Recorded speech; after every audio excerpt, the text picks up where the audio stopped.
Ja, moin Leute. Przemek ist jetzt endlich mit seiner Frau gelandet und wir sind direkt morgens von Lima aus nach Paracas gefahren. Das liegt etwa 150 Kilometer südlich und das ist so ein kleines, sehr touristisches Dörfchen oder Ortschaft mit hauptsächlich irgendwelchen Ständen, Hotels und sonst was. Denn hier ist so eine Halbinsel, die wir uns auch gleich so in ein, zwei Stunden nach dem Essen anschauen werden. Aber bevor es losgeht, kommt noch eine kleine Roomtour. Ich bin im Hotel El Gabonal.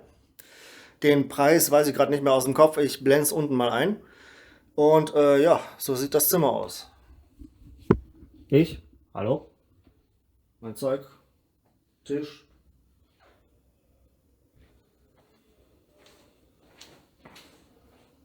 Das Bad. Aber was ganz cool ist,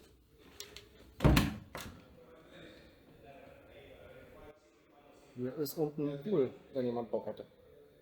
Sieht nur gerade nicht allzu sauber aus. Ja, das war's eigentlich. Mehr gibt es hier nicht. Aber morgen geht es ja auch direkt wieder weiter, deswegen mehr braucht man da glaube ich auch nicht. So, los geht's. Aber bevor es auf die Halbinsel geht, suchen wir uns auch auf der Promenade irgendwas zu essen.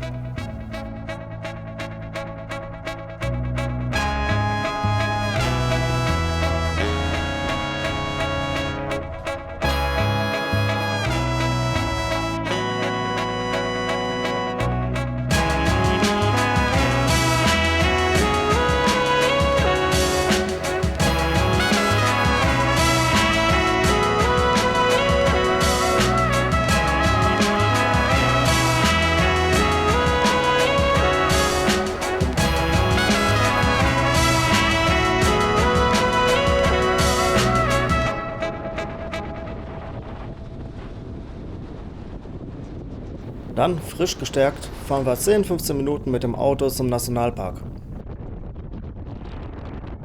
Paracas ist eine Mischung aus Quechua und Aymara, was man am Titicacasee spricht.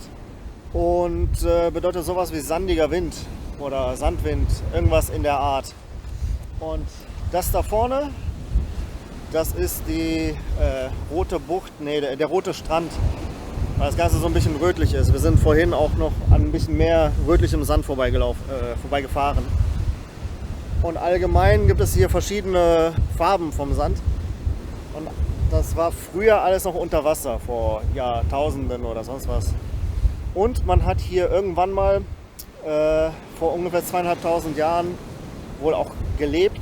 Man hat zumindest irgendwelche Ausgrabungen gehabt, wo man Ton gefunden hat und Mumien und so weiter. Und abgesehen davon ist Paracas auch eines oder wenn nicht der trockenste Ort in Amerika, wo es angeblich seit ungefähr 500 bis 600 Jahren nicht mehr richtig geregnet hat. Okay, das war vielleicht etwas übertrieben. Aber realistisch gesehen, es regnet hier tatsächlich nur alle paar Jahrzehnte. Also klar, es gibt Nebel und so ein bisschen was vom Ozean, aber so richtig geregnet hat es hier seit Ewigkeiten nicht. Ich verstecke mich mal hier kurz hinterm Auto, vielleicht hört man mich dann. Wir fahren jetzt weiter hier entlang und dann da über diese Cliff da und sonst was und schauen uns das dann weiter mal an.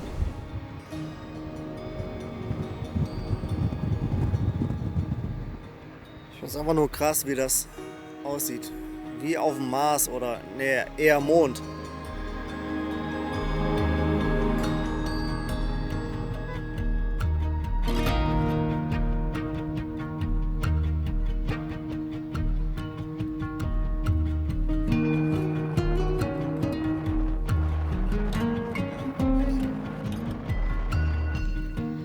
Da das hier früher der Ozean war, hat man auch sehr viel Salzgestein oder Salz.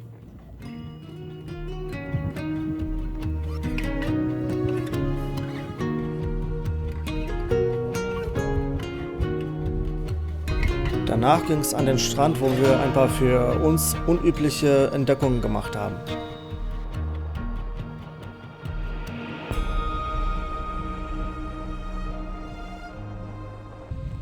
Ich glaube, das ist kein Felsen.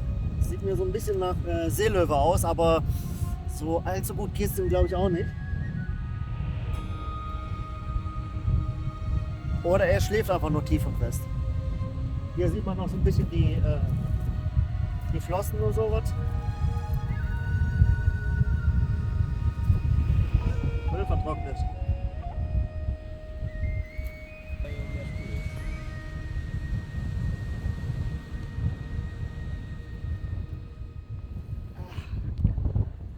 Der nächste! Hier sieht man noch die Zähne und sowas. Mr. Krabs? Was ist los mit Ihnen? Sie sehen so komisch aus.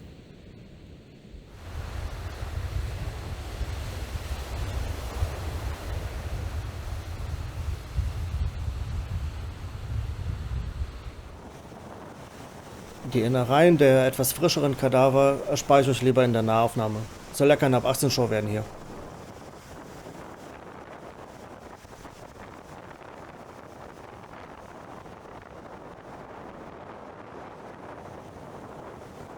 Abgesehen von den Möwen sind auch so einige Geier am Rumfliegen, halt wegen den Kadavern. Ich weiß gar nicht, ob man das im Internet zeigen sollte.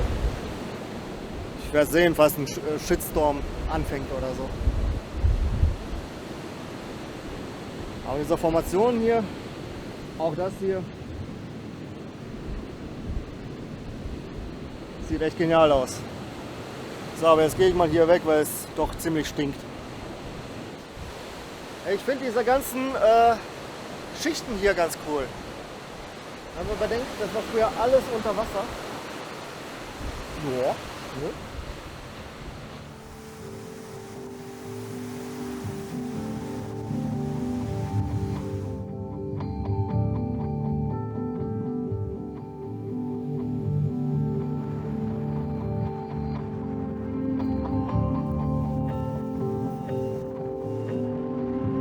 Und nach dem Strand ging es noch zu ein paar Aussichtspunkten.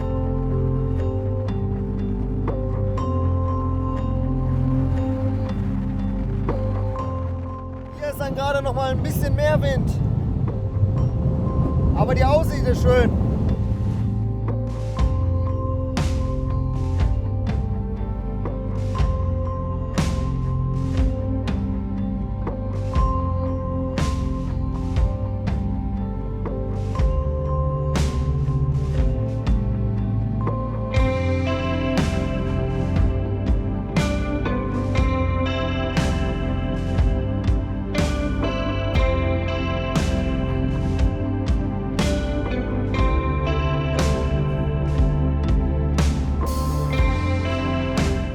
Achso, habe ich schon erwähnt, dass es windig war?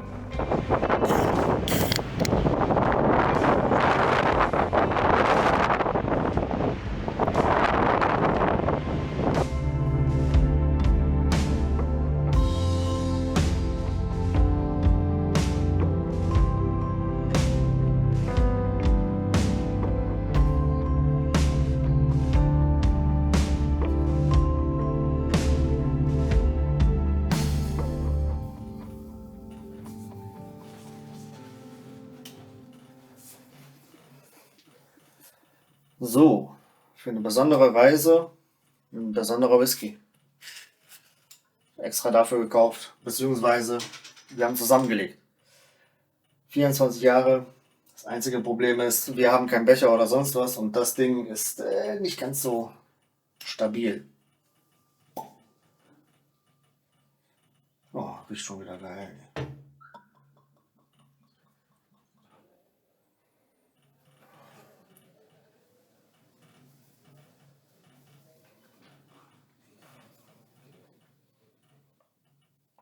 Oh.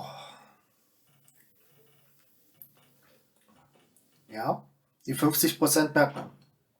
Oh.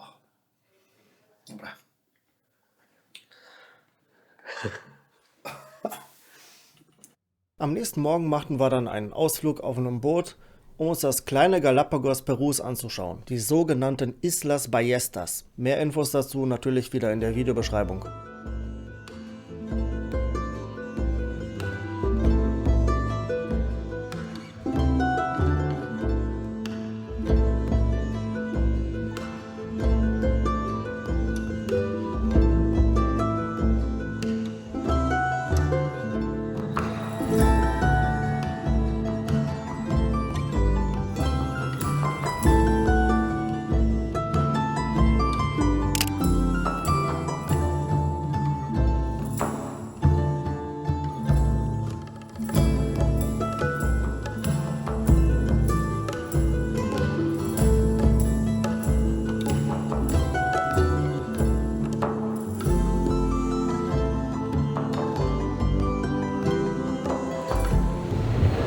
pescato śmierdzi.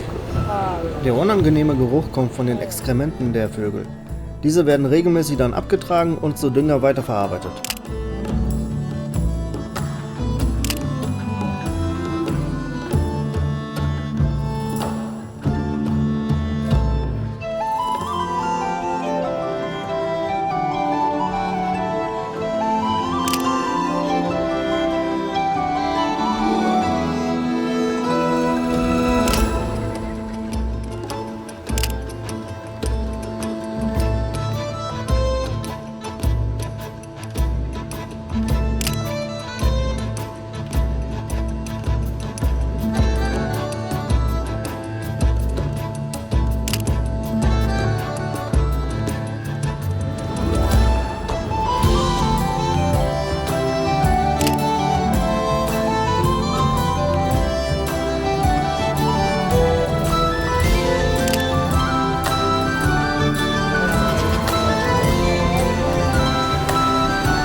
Mecha, un toquecito más para que puedan tomar buena foto ahí del bebé.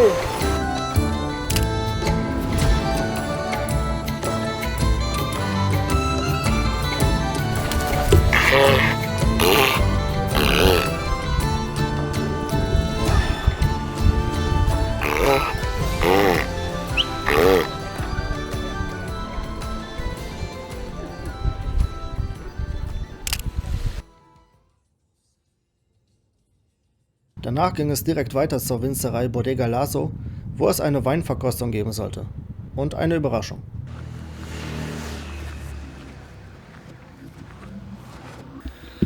Wir sind hier gerade bei der Winzerei, die irgendwann mal Simón Bolívar geschenkt wurde, nachdem er die Spanier vertrieben hat. Und das Ganze ist immer noch in der Hand der gleichen Familie. Und die haben so eine Scheune mit Dingen, die sie in der Wüste gefunden haben. Da gibt es halt so normales Zeug, aber auch ziemlich krasse Sachen, wie zum Beispiel 2500 Jahre alte Schädel.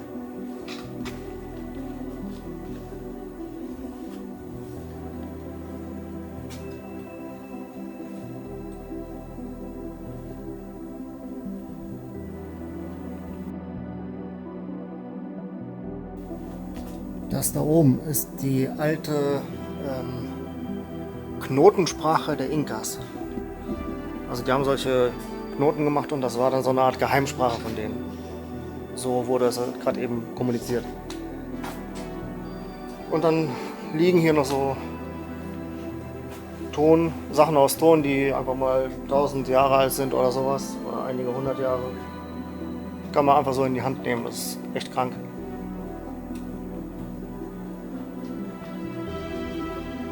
Auch einige dieser Tücher hier sind ja Tausende alt. Moment, da war vorhin was. Die Mumien, die man gefunden hat, die waren eingewickelt in dieses Tuch. Also es ist auch ungefähr 2500 bis 3000 Jahre alt.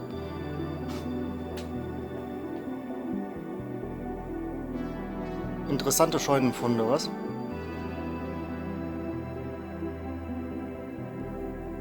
Und komischerweise halt auch Telefone, antike Kameras. Ich glaube, das sind Kameras, ich weiß nicht genau. Und nicht ganz so antike Telefone.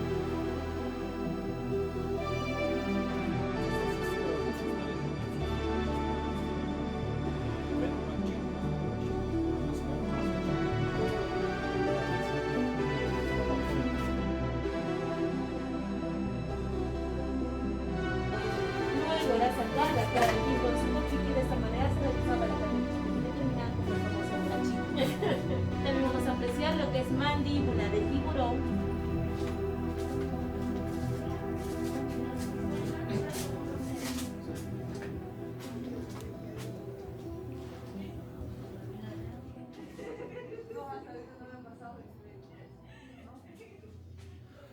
So, jetzt geht's zur Weinverkostung und was die hier noch so alles anbieten. Und man kann das auch nur hier kaufen, also nicht im normalen Laden oder sowas. Ich weiß nicht, ob die auch einen Vertrieb jetzt online haben, aber ich bezweifle es. Also eher nur hier. Ich bin mal gespannt. Auch wenn ich jetzt nicht so der Weintrinker bin. Primer jugo del agua. Eine Weinverkostung wie diese habe ich auch noch nicht erlebt. Man sollte witzige spanische Trinksprüche nachsagen und hat dann in Rekordtempo einen Wein oder Schnaps nach dem anderen bekommen. Und zum Schluss sind wir noch etwas durch die hübsche, urige Winzerei geschlendert.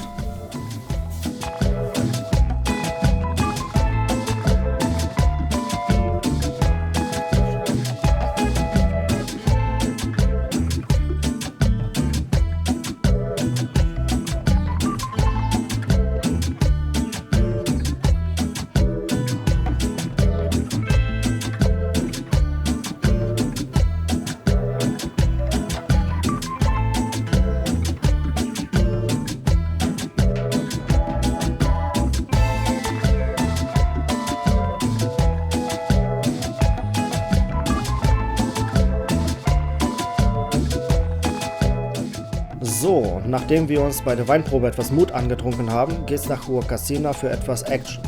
Aber das seht ihr erst nächste Woche. Also falls euch das Video gefallen hat, lasst ein Like da, ein Abo, falls noch nicht geschehen und bis zum nächsten Mal. Ciao!